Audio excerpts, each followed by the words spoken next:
Hi viewers, అందరికి welcome friends. మన ఛానల్కి స్వాగతం ఫ్రెండ్స్. పాకిస్తాన్ వర్సెస్ శ్రీలంక మధ్య మ్యాచ్లో మొత్తానికి పాకిస్తాన్ 5 రన్స్ తేడాతో విజయం సాధించినప్పటికీ మొత్తానికైతే ఇంటి బాట అయితే పట్టింది. గెలిచినప్పటికీ వాళ్ళకి ఎలాంటి ఉపయోగం అయితే లేదు. సో ఎందుకంటే 147 లోపే ఆల్ అవుట్ చేయాలి, 165 రన్స్ మార్జిన్తో గెలవాలి. కాబట్టి అలా జరగలేదు. 16 ఓవర్స్లోనే వాళ్ళు 160 మార్క్ కూడా రీచ్ అవ్వడం జరిగింది. దానివల్ల వాళ్ళు పాకిస్తాన్ మొత్తానికి సెమీస్ బెర్త్ని అయితే కన్ఫర్మ్ చేసుకోలేకపోయారు. ఫలితంగా న్యూజిలాండ్ అయితే సెమీఫైనల్స్కి అర్హత సంపాదించింది.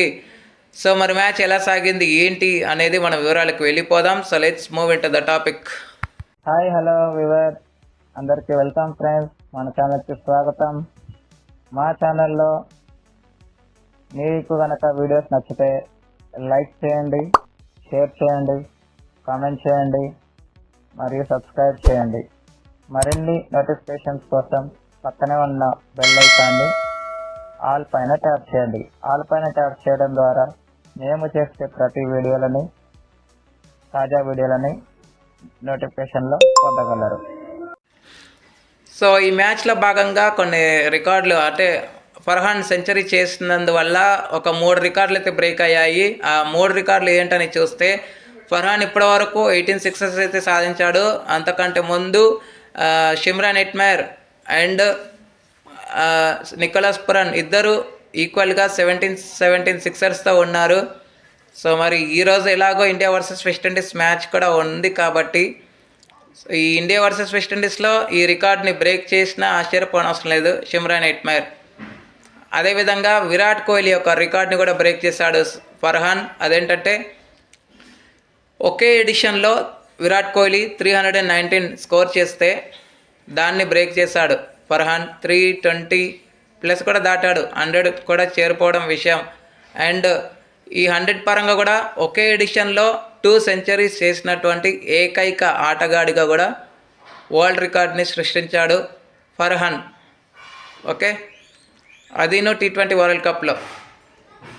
ఓకే, ఇక ఏమాత్రం లేచేయకుండా రివ్యూలోకి వెళ్ళిపోయినట్టయితే, టాస్ గెలిచి మొదట బ్యాటింగ్ అయితే ఎంచుకుంది. సరే, ఫీల్డింగ్ ఎంచుకుంది శ్రీలంక. అయితే ఈ ఎంచుకున్న దానికి స్టార్ట్ అయితే ఏమాత్రం రాలేదు అని చెప్పుకోవచ్చు. కానీ కొన్ని ఊహాగానాలు ఏమి వ్యక్తమవుతున్నాయంటే, మ్యాచ్ ఫిక్సింగ్ అయితే జరిగినట్టు స్పష్టమవుతుంది. ఎందుకంటే చెప్తాను, రివ్యూ ప్రోగ్రెస్ అయ్యే కొద్దీ చెప్తాను. సో ఇద్దరు ఫకర్ జమాన్తో ఈసారి ఓపెనింగ్ కాంబో చేంజ్ చేశారు. దానికి అనుగుణంగా మంచి స్టార్టే వచ్చింది, చాలా మంచి స్టార్ట్ వచ్చింది. 176 ఓపెనింగ్ స్టాండ్, ఫ్లయింగ్ స్టార్ట్ వచ్చింది. ఇద్దరు కూడా వాళ్ళ యొక్క 50స్ని కూడా కంప్లీట్ చేసుకున్నారు. ఆఫ్టర్ పవర్ ప్లే కూడా ఎలాంటి వికెట్ పడలేదు. లాంచ్ ప్యాడ్లో 64 రన్స్ చేసింది. కన్సాలిడేషన్ పేస్లో 86 రన్స్ అయితే చేసింది కన్సాలిడేషన్ స్టేజ్లో. తర్వాత ఆ కన్సాలిడేషన్ స్టేజ్లానే ఆడినట్టయితే అనిపించలేదు. యాక్సిలరేషనే చేశారని చెప్పుకోవచ్చు. బట్ యాక్సిలరేషన్ పీరియడ్లో మాత్రం చాలా వరకు వికెట్లు అయితే కోల్పోయింది పాకిస్తాన్. ఎందుకంటే వాళ్ళకు వచ్చిన స్టార్ట్కి దీనికి ఎలాంటి సంబంధము లేదు. ఎందుకంటే 176 ఓపెనింగ్ స్టాండ్ వచ్చిన తర్వాత ఫకర్ జమాన్ ఎప్పుడైతే 84 రన్స్కి అవుట్ అయ్యాడో అక్కడ నుంచి వికెట్ల పతనం రెగ్యులర్ ఇంటర్వెల్స్లో కోల్పోతూనే వచ్చింది. అస్సలు ఏమాత్రం ఎవరు కూడా సెట్ అవ్వాలన్న ఉద్దేశం అయితే కనబరచలేదు. ఉస్మాన్ ఖాన్ మాత్రమే 8 రన్స్ వేసి నాట్అవుట్లోనే ఉండిపోయాడు. కానీ తన చుట్టూరా వికెట్స్ అయితే పడ్డాయి. ఫర్హాన్ కూడా 100 రన్స్ వేసి ఎప్పుడైతే అవుట్ అయ్యాడో ఇంకా డేంజర్గా మారింది సిచ్యువేషన్ పాకిస్తాన్ది. సో 212కి మొత్తానికి 8 వికెట్స్ అయితే తీసుకోగలిగారు శ్రీలంకన్స్. దీంట్లో దుష్మంత చమీరా ఎప్పుడైతే ఫకర్ జమాన్ని అవుట్ చేశాడో వికెట్ల పతనం అక్కడి నుంచి మొదలైంది. దుష్మంత చమీరాకి 1 అండ్ వేలాలకి 1, ఆ తర్వాత 2 రన్అవుట్లు, 3 మధుశంకకి, 2 దశల్ షనకకి రావడం జరిగింది. 199 దగ్గరే బ్యాక్ టు బ్యాక్ 2 వికెట్స్ పడ్డాయి. అక్కడి నుంచి 200 దగ్గర నుంచి ఎక్కడ కూడా కోలుకొని దెబ్బ అయితే కొట్టారని చెప్పుకోవచ్చు. లేట్గా అర్థం చేసుకున్న లేటెస్ట్గా గేమ్ ప్లాన్ అయితే మారిందని చెప్పొచ్చు.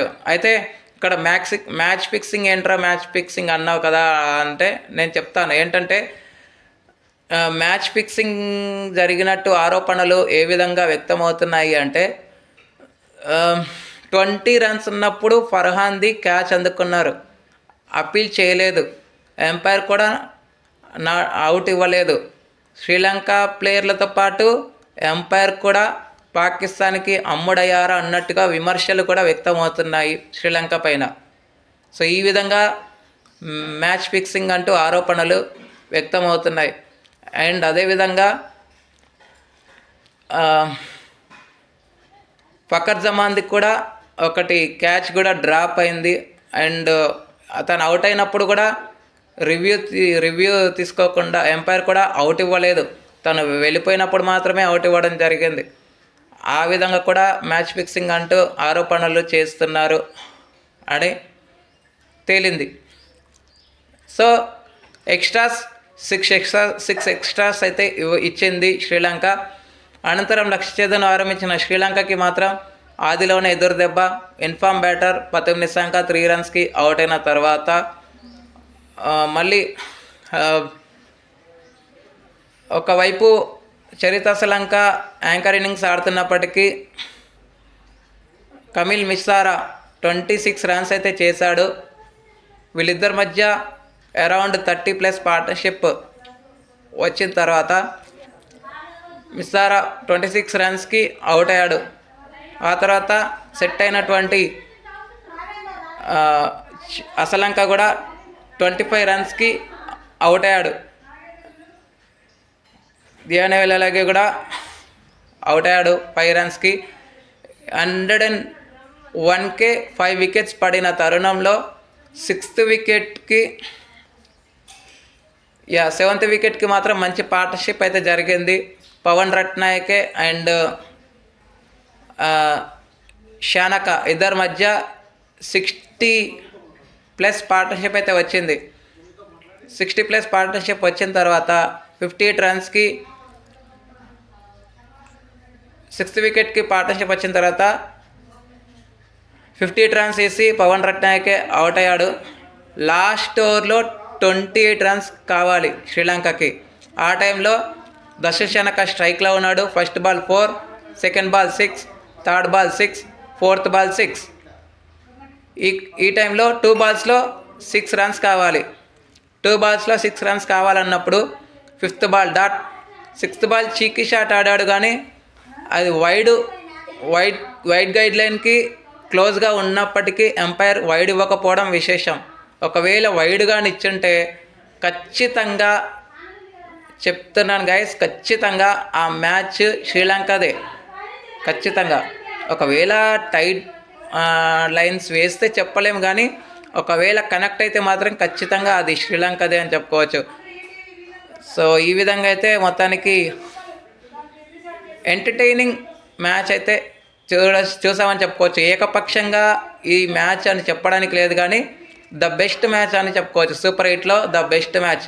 ఇప్పటివరకు ఎన్ని మ్యాచెస్ అయినాయి కదా సూపర్ 8స్లో, ద బెస్ట్ మ్యాచ్ అంటూ ఇదే. సో 5 రన్స్తో పాకిస్తాన్ అయితే ఘనమైన విజయాన్ని సాధించింది. ఇక వికెట్స్ కనుక చూస్తే అబ్రాడ్ అహ్మద్ 3 వికెట్లు తీసుకున్నాడు.